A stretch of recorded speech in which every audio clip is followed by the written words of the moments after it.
Hi, it's Friday and time to look back at what happened this week at Queen's Park. The Ontario legislature is in recess until September the 13th, but the government continues to operate to deal with the pandemic. If the legislature is needed to pass legislation or to approve spending, they can be brought back. MPPs should be working from their home ridings, monitoring the situation and bringing any problems to the attention of the ministries and to the public. The first item I want to talk about is that Ontario will be taking action in the wake of mass graves discovered at the former residential school site in Kamloops, BC.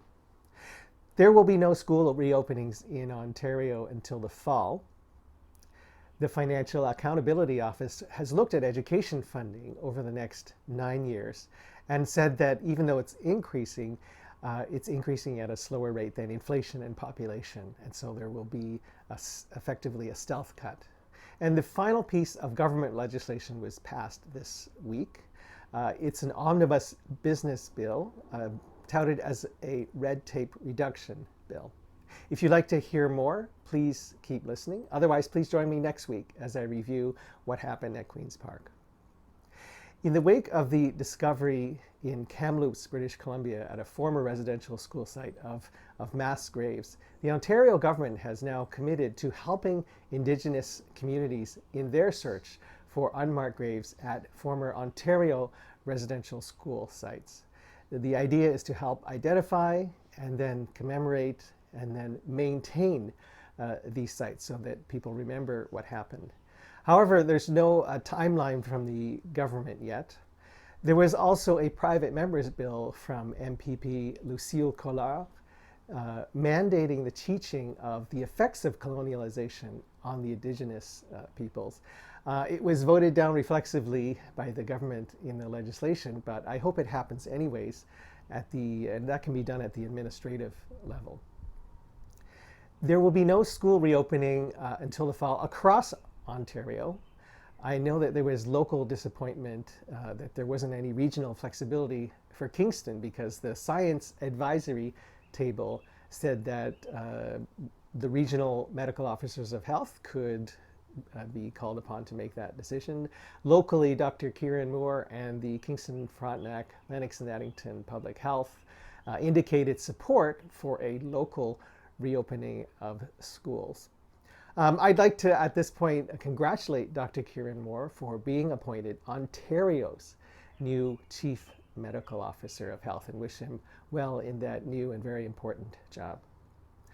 The Financial Accountability Office produced a report on education funding. They looked at education funding, the plans for education funding over the next 9 years, taking us to 2030. And they said that spending would increase by about 1% or so. But if you take into account inflation, which is targeted to be something like 2% or more, plus population growth, the Financial Accountability Office said that amounted to, over the rest of this decade, a $12 billion deficit compared to what it would take just to maintain the current level of services. You have to be careful because these kind of stealth cuts through inflation, that's a common way for governments to manage spending. It's actually a poor way of managing finances. Because you don't do the political work to get people to agree on what to spend on and what not to spend on. And finally, Bill 276, the last government bill of this session, was passed. It's called the Supporting Recovery and Competitiveness Act. It's an omnibus piece of business legislation. There's 28 different pieces. It's touted as reducing red tape. And I think, to me, that means that the effects of this bill need to be monitored. Maybe good things will happen, but there's often a reason that rules were put into place in the past because somebody tried to take advantage of the lack of the rule.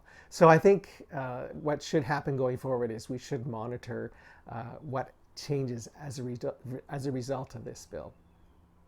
Well, if you like these videos, please follow me on social media and tell me what you think in the comments below. Otherwise, please join me next week as I look at what happened at Queen's Park.